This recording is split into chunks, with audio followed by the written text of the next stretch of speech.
Hi friends, welcome to cases classes. दोस्तों, हम लोगों ने जैसे आपकी बताया था आपको कि लेखपाल, यूपीएसआई और यूपीपीसीएस आप देख ही रहे हैं। तो यूपीपीसीएस का तो फॉर्म भर गया है, लेखपाल और यूपीएसआई की वैकेंसी आने वाली है। ठीक है, तो ये जो वीडियो जो मैं आपको दे रहा हूँ, तो हमारा जो सिस्टम चल रहा है, मॉर्निंग में 9 बजे आपको मिलेगा इन्वायरमेंट यानी पर्यावरण। इसके बाद 12 बजे आपको पॉलिटी मिलेगी, संविधान राज्य व्यवस्था। शाम को 6 बजे ज्योग्राफी और रात को 9 बजे विज्ञान। तो जो भी मैं क्वेश्चन आपके लिए लेके आता हूँ हैं सब किताब से दोस्तों। तो सभी जो महत्वपूर्ण क्वेश्चन है मैं आपके लिए लेके आता हूँ और टॉपिक वाइज लेके आता हूँ, जिससे क्या है आपको पढ़ने में आसानी हो और आप समझ सकें। और यही जब धीरे धीरे छोटी छोटी बातें आप समझ जाएंगे तो एग्ज़ाम में आपको कोई दिक्कत नहीं होगी। दोस्तों, वीडियो को शुरू करते हैं। हम लोगों ने टॉपिक पिकअप किया था उत्सर्जन तंत्र, उसी का पहला क्वेश्चन दिया गया दोस्तों। एल्कोहल के निराविशन के लिए मानव अंगों में कौन उत्तरदायी है? तो कौन है दोस्तों? वो है आपका यकृत, यानी कि आपका यकृत जो है वो इसके लिए उत्तरदायी है। अब इसके बारे में ज़रा बात करेंगे, लेकिन पहले हम कुछ और क्वेश्चन देख लेते हैं, फिर जितनी डिटेल की बातें होंगी सब देखेंगे हम लोग। देखिए, दिया गया है एक स्वस्थ मनुष्य एक दिन में निम्नलिखित मात्रा में से पेशाब करता है कितना? 1.5 लीटर, 3 लीटर, 6 या 9। तो ऑप्शन नंबर जो आपका ए है यानी कि 1.5 लीटर, मतलब वो करता कितना? 1.45 होता है। अगर ये 1.25 भी होता तो आपका ऐसा ही होता। ठीक है दोस्तों, तो आपका ऑप्शन नंबर जो ए दिया गया है वो आपका सही जवाब हो जाएगा। फिर देखिए, क्वेश्चन नंबर 3 दिया गया है मानव वृक्क मतलब होता है किडनी दोस्तों के कार्य से संबंधित निम्न कथनों पर विचार कीजिए। थोड़ा सा ये बात आ गई है तो मैं आपको सूचित कर दूँ उसमें वृक्क क्या होता है, इसको हिंदी में इसका इंग्लिश वर्ड क्या होता है। देखिए, वृक्क को क्या बोलते हैं? किडनी। ठीक दोस्तों, KIDNEY, किडनी को बोलते हैं वृक्क। इसका काम क्या होता है? तो ये उस जो किडनी होती है उत्सर्जन के मुख्य अंग होते हैं। उत्सर्जन के बिना जैसे देखिए मनुष्य हो गया, खरगोश तथा उच्च कोटि के जो भी स्तनी जीवित नहीं रह सकते हैं जब तक उनके शरीर से ये सब चीज़ें उत्सर्जित नहीं होंगी। ठीक, अब देखिए जो भी चीज़ें होती हैं, अब मैं आपको बात करूं तो ये क्या होता है, वृक्क जो होता है यानी किडनी शरीर से सभी नाइट्रोजनी उत्सर्जी पदार्थों को बाहर निकालने के लिए कार्य करता है। कितने? कौन से? नाइट्रोजनी उत्सर्जी पदार्थ। अब बात करते हैं स्किन जब आती है, ठीक, इसको बोलते हैं त्वचा। त्वचा को बोलते हैं इंग्लिश में स्किन।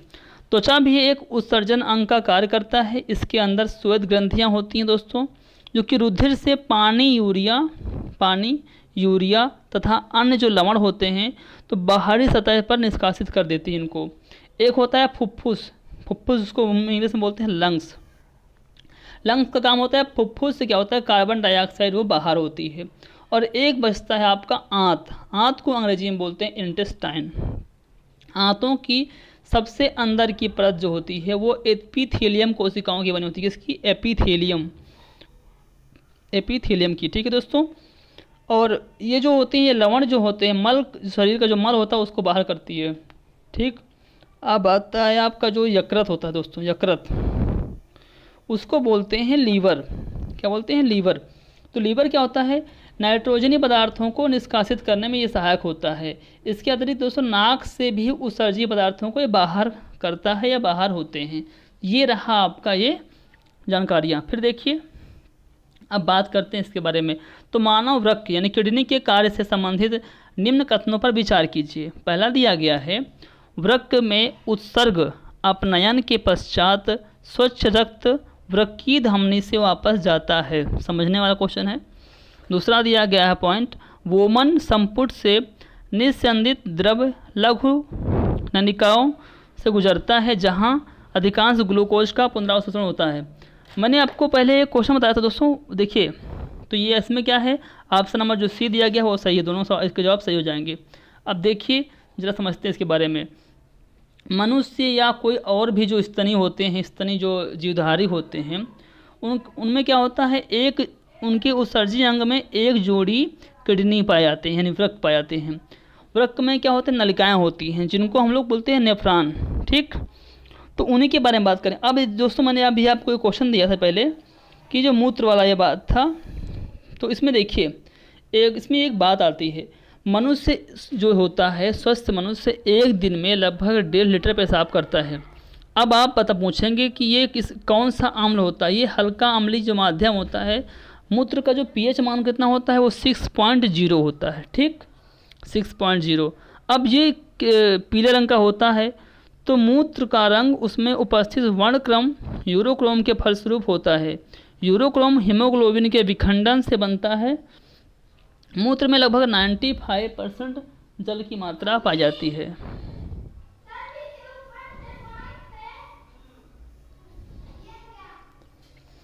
फिर क्वेश्चन नंबर 4 देखिए, मनुष्य शरीर में खून की शुद्धिकरण की प्रक्रिया को क्या कहते हैं? डायलिसिस, हीमोलिसिस, ओस्मोलिसिस या पैरालिसिस। तो क्या कहते हैं दोस्तों? इसको बोलते हैं डायलिसिस। ये बहुत अच्छा क्वेश्चन दोस्तों है। मनुष्य के शरीर में जो खून की शुद्धिकरण होता है, जो प्योरीफिकेशन होता है, उसको करते हैं डायलिसिस। फिर देखिए अगला दिया गया है, निम्न में से कौन सा सही है? तो दोस्तों शरीर में सारा रक्त किडनी के माध्यम से मिल जाता है? नहीं दोस्तों, शुद्ध होता है। तो यहाँ पर कहीं दिया गया है यस, शरीर में सारा रक्त किडनी के माध्यम से शुद्ध होता है, यानी प्योरीफिकेशन उसका होता है। फिर देखिए दिया गया है डायलिसिस किससे संबंधित है? तो आपको पता है ये आपका वृक्क से संबंधित है, ठीक, यानी कि किडनी से। फिर देखिए यूरिया किसके द्वारा रक्त से अलग होता है, पृथक होता है? तो दोस्तों आपको पता है ये गुर्दा जो होता है आपका, उसके द्वारा, ठीक है दोस्तों। चलिए अब बात करते हैं, अच्छा गुर्दा आपको पता है गुर्दा क्या होता है? तो ये भी दोस्तों किडनी होता है, किडनी को ये बोलते हैं गुर्दा, ठीक है। चलिए फिर बात करते हैं अगला क्वेश्चन में, मानवों में गुर्दे यानी कि किडनी निम्नलिखित में से किस प्रणाली के अंग हैं? किस प्रणाली के अंग हैं? तो nutrition, transportation, excretion, yes excretion, option number जो आपका सी दिया गया है उसमें सही जवाब हो जाएगा। फिर देखिए दिया गया है वृक्क से प्रति मिनट औसत रक्त प्रवाह होता है, लगभग कितना होता है? तो लगभग 1200 सीसी होता है, लगभग ये 1200 सीसी। ऑप्शन नंबर जो आपका बी दिया गया है वो आपका सही जवाब हो जाएगा। मनुष्य देखो, मानव जो किडनी होती है प्रतिदिन लगभग 1500 यानी कि 1500 लीटर रक्त की शुद्धि करता है, लगभग 1.5 लीटर मूत्र में तब्दील भी करता है इसको। तो वृक्क से प्रति मिनट 1200 सीसी रक्त प्रवाहित होता है। चलिए अपवाहक किसके कार्य संपादन हेतु प्रयुक्त होता है? ये भी एक अच्छा क्वेश्चन है, बहुत महत्वपूर्ण है। तो ये भी आपको किससे होता है? किडनी यानी कि वृक्क जो होता है आपका, ये आपका सही जवाब हो जाएगा। देखिए जब कभी कभी क्या होता है, किडनी काम नहीं करती है तो रुधिर को साफ जब नहीं कर पाएगा, जब काम नहीं करेगी क्षतिग्रस्त हो जाएगी। तो ऐसी स्थिति में रुधिर को साफ करने हेतु यानी अर्थ इसमें क्या करते हैं, इसमें से उत्सर्जी पदार्थ अलग करने के लिए एक होता है अपोहक, वही का प्रयोग किया जाता है, जो कि कृत्रिम जो आर्टिफिशियल किडनी के रूप में कार्य करता है, इसे बोलते हैं अपोहक, ठीक है दोस्तों। चलिए दिया गया है क्वेश्चन नंबर 11 में कि जब किडनी कार्य करना बंद कर देते हैं तो निम्न में से कौन सा पदार्थ जमा हो जाता है? तो आपको पता है किसमें होगा, रक्त में नत्र जनित अवशिष्ट पदार्थ। अब ये होते क्या हैं इनको देखते रहते हैं। शरीर में जो होता है उपापचय मतलब मेटाबॉलिज्म के दौरान बहुत से ऐसे पदार्थ बनते हैं जो कि शरीर के लिए हानिकारक होते हैं। इन्हें नत्र जनित अवशिष्ट पदार्थ कहते हैं, जैसे आपका अमोनिया हो गया, यूरिया हो गया, यूरिक अम्ल हो गया। वृक्क जो होता है यानी किडनी अति सूक्ष्म निस्यंदन यानी अल्ट्रा फिल्ट्रेशन द्वारा क्रिया द्वारा इनको रुधिर से अलग करके मूत्र के रूप में बाहर निकालने में हेल्प करता है, यानी सहायक होता है। फिर देखिए क्वेश्चन नंबर 12 में दिया गया है, निम्नलिखित में से कौन मानव गुर्दे का सामान्य कार्य नहीं है? तो कौन सा कार्य सामान्य नहीं है? रक्त में जल की मात्रा का नियंत्रण करना तो है, ठीक है। रक्त में शर्करा की मात्रा का नियंत्रण कार्य ये आपका सामान्य कार्य नहीं है, यानी ऑप्शन नंबर जो बी दिया गया है ये आपका सही जवाब हो जाएगा। अग्न्याशय यानी अग्न्याशय इंसुलिन नामक हार्मोन उत्पन्न करता है। अग्न्याशय जो होता है वो इंसुलिन नामक हार्मोन उत्पन्न करता है जो रक्त में शर्करा की मात्रा को नियंत्रित करने में हेल्प करता है। अन्य तीनों मानव गुर्दे के सामान्य कार्य हैं, ठीक है, ये भी है, ये भी है और ये भी है। यूरिया को छानकर बाहर करता है और कई हार्मोन का स्रवण मतलब बाहर करना, उसको निकालना, ठीक है। फिर चलिए क्वेश्चन नंबर 13 में दिया गया है मानव वृक्क असमरी यानी किडनी स्टोन्स में पाया जाने वाला प्रमुख रासायनिक यौगिक है। बहुत लोगों को किडनी दोस्तों प्रॉब्लम हो जाती है ना, उसमें स्टोन हो जाता है, तो ये भी एक बहुत महत्वपूर्ण क्वेश्चन है, आया हुआ है IAS में। तो इसका ऑप्शन नंबर जो आपका दिया गया है कैल्शियम ऑक्जेलेट, ऑप्शन नंबर जो C दिया गया है वो आपका सही जवाब हो जाएगा। वृक्क की जो पेल्विस होती है उसमें कैल्शियम ऑक्जेलेट जो होता है वो क्या होता है, पाया जाता है। फिर देखिए अगला क्वेश्चन दिया गया है, क्वेश्चन नंबर 14 में दिया गया है कि मानव गुर्दे में बनने वाली जो पथरी होती है प्रायः किसकी बनी होती है, मैंने बताया ना कैल्शियम ऑक्जेलेट की बनी होती है। फिर देखिए और इसके बाद लास्ट क्वेश्चन दिया गया दोस्तों कि मानव गुर्दे में पथरी निम्न में से किसकी वजह से बनती है। इस तरह भी क्वेश्चन आया था, तो उसका भी आंसर यह होगा कैल्शियम ऑक्जेलेट। ये रहे उत्सर्जन तंत्र के महत्वपूर्ण क्वेश्चन। अब इसके साथ ही एक और बुक से मैंने ये कुछ इम्पॉर्टेंट फैक्ट लिए थे, वो आपको मैं दिखा दे रहा हूँ, जो कि जानना आपके लिए आवश्यक है। मेरा मकसद बस यही है कि आपका जब कोई एग्ज़ाम हो, जब आप एग्ज़ाम दें तो आपका कोई सिंगल क्वेश्चन भी बाहर ना आए। मुझे पता है आप बहुत सारे यूट्यूब्स को देखते होंगे, बट इसको भी फॉलो करिए, आपका बहुत फ़ायदा होने वाला है। देखिए उत्सर्जी पदार्थों के आधार पर विभिन्न जंतुओं का जो हमने क्लासिफिकेशन किया है, वर्गीकरण है, उसके बारे में बात कर लेते हैं। पहला दिया गया दोस्तों अमोनोटेलिक। इन जंतुओं में मुख्य उत्सर्जी पदार्थ अमोनिया होती है, ठीक है। उदाहरण के रूप में कुछ मछलियाँ हो गई, कुछ क्रस्टेशियन तथा कुछ प्रोटोजोआ हो गए आपके, ठीक। फिर देखिए दिया गया है यूरिकोटेलिक। इन जंतुओं में मुख्य उत्सर्जी पदार्थ यूरिक अम्ल होता है। उदाहरण के रूप में सरीसृप जो होती हैं, मछलियाँ, छिपकलियाँ सभी होते हैं, पक्षी भी होते हैं। फिर देखिए दिया गया है यूरियोटेलिक। यूरियोटेलिक में क्या होता है, इन जंतुओं में मुख्य उत्सर्जी पदार्थ यूरिया होता है। मेढक जैसे इसका एग्जाम्पल हो गया, और स्तनधारी जो होते हैं वो होते हैं, ठीक। अब एक महत्वपूर्ण जो फैक्ट है उनको थोड़ा देख लीजिए दोस्तों। दिया गया है क्रिएटिनिन, मैंने जो बाहर दिया था कि गर्भवती एवं दुग्ध पान कराने वाली महिला के मूत्र में क्या पाया जाता है, तो क्रिएटिनिन जो होता है ये पाया जाता है। अब इसमें दिया गया किसके मूत्राशय, किसमें जो मूत्राशय अनुपस्थित होता है, कौन सी ऐसे जीव होते हैं। बहुत ही अच्छा क्वेश्चन है, यह फैक्ट में दिया गया है बट आया हुआ है। तो देखिए सांप जो होता है, मगरमच्छ होता है, पक्षी होते हैं एवं प्रोटोथेरिया आदि, इनमें से क्या होता है, मूत्राशय जो होता है वो प्रेजेंट नहीं होता है। फिर देखिए कैल्शियम फास्फेट का त्याग शरीर में किसके द्वारा किया जाता है, तो वो है आपका आहार नाल द्वारा, ठीक है। चलिए फिर दिया गया है मनुष्य के मूत्र में प्रतिदिन कितने अमीनो अम्ल का उत्सर्जन होता है, लगभग 15 ग्राम होता है, ठीक है। चलिए यूरिया के निर्माण में ATP के अणु खर्च होते हैं, कितने अणु, तो वो होते हैं आपके 3 अणु। फिर दिया गया है बोमेन संपुट में रक्त कौन पहुंचाता है, मैंने बताया था ना अभिवाही धमनिका।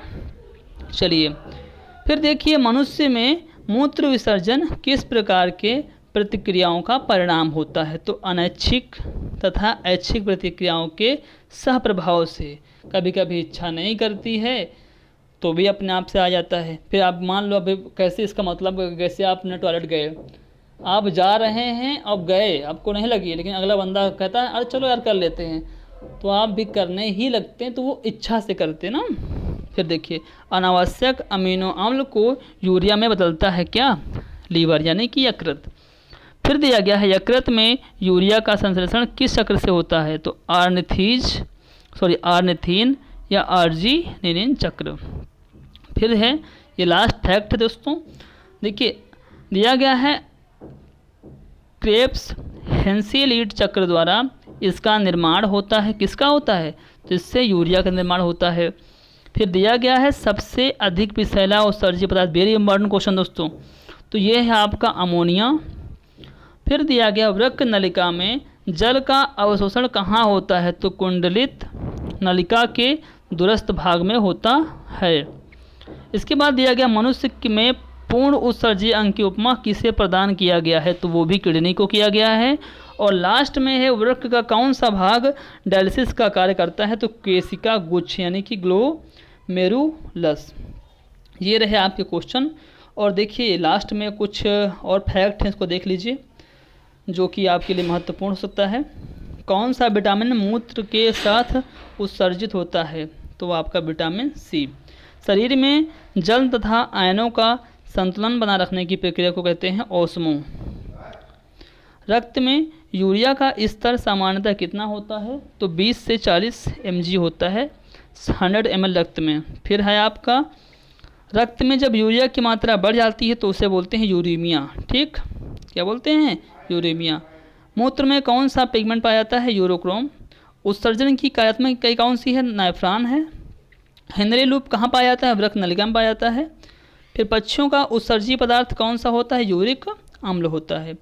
रुधिर के रासायनिक संगठन का वास्तविक नियंत्रण किसे मानते हैं, तो नेफ्रॉन को मानते हैं। और मनुष्य में किस प्रकार का उत्सर्जन पाया जाता है, तो यूरिकोटेलिक उत्सर्जन। मैंने आपको बताया था जितने भी जो स्तनधारी होते हैं उनमें पाया जाता है। ठीक है। वृक्क किस झिल्ली से घिरा होता है, तो ये बहुत अच्छा क्वेश्चन है, पेरिटोनियम झिल्ली। फिर देखिए यकृत कोशिकाओं में ऑक्सीडेटिव डीएमिनेशन की क्रिया कहाँ होती है, तो माइटोकॉन्ड्रिया में होती है। बहुत ही अच्छा क्वेश्चन है। और मूत्र निर्माण के दौरान अति सूक्ष्म छनन की क्रिया कहाँ होती है, तो बोमन संपुट में होती है। पुनः अवशोषण की क्रिया नेफ्रॉन के किस भाग में होती है, तो स्रावी भाग में होती है। ठीक है। फिर है आपका यूरोक्रोम का निर्माण कैसे होता है, तो लाल रुधिर कणिकाओं के हीमोग्लोबिन से होता है। और लास्ट मूत्र से गंध क्यों और किसके कारण आती है, तो जीवाणुओं द्वारा यूरिया को अमोनिया में बदलने के कारण। ये रहे आज के क्वेश्चन दोस्तों। वीडियो थोड़ा सा लंबा हुआ होगा बट सारे जो महत्वपूर्ण क्वेश्चन मैंने कवर किए हैं दोस्तों। तो इनका जो PDF दोस्तों है वो आपको टेलीग्राम चैनल हमारा है KCS क्लासेज नाम से, वहाँ पर जाइएगा, वहाँ से ले लीजिएगा दोस्तों। अगर आपको वीडियो अच्छा लगा हो तो इसको लाइक कीजिएगा, हेल्पफुल लगा हो तो लाइक कीजिएगा और अपने दोस्तों में शेयर कीजिएगा क्योंकि और भी लोग देखें दोस्तों। UPSI में ऐसे ही क्वेश्चन आते हैं और इसके बाद मैं आपको प्रैक्टिस करवाऊँगा। इसके जैसे ही मेरा हर सब टॉपिक ख़त्म हो जाएंगे तो एग्ज़ाम के 15 डेज को हम लोग प्रैक्टिस करेंगे और प्रैक्टिस बिल्कुल धुआंधार होगी। इसमें current affairs, history, economics, geography सभी सब्जेक्ट बात करेंगे हम लोग। तो ये रहे वीडियो, ये रहा आज के क्वेश्चंस। अगर आज का सेशन आपको अच्छा लगा हो तो प्लीज़ लाइक शेयर और कमेंट कीजिएगा। धन्यवाद। अगर आप नए हैं तो हमारे चैनल को सब्सक्राइब कर लीजिएगा दोस्तों। जय हिंद, जय भारत। घर पे रहिए, सुरक्षित रहिए, स्वच्छ रहिए और कोरोना वायरस से बचे रहिए।